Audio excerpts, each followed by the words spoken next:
నిద్రపోతున్న ఆంజనేయుడిని ఒంటరిగా విడిచిపెట్టి అంజనాదేవి అడవిలోకి వెళ్ళింది. నిద్రలేచిన ఆంజనేయుడు ఆకాశంలో ఎర్రగా ఉన్న సూర్యుని చూసి తినే పండు అనుకుని దాన్ని అందుకోవడానికి సూర్యుడి వైపు దూసుకుపోయాడు.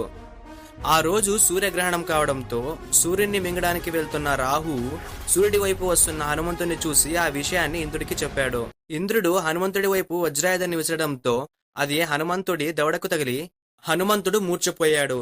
తన బిడ్డ పరిస్థితిని చూసి ఆగ్రహించిన వాయుదేవుడు గాలిని ఉపసంహరించుకోవడంతో ముల్లోకాలకి ఊపిరి ఆడలేదు. పరిస్థితిని చక్కదిద్దేందుకు దేవతలందరితో పాటు అక్కడికి వచ్చిన బ్రహ్మచేతి స్పర్శ తగలగానే హనుమంతుడికి మెలకువ వచ్చింది.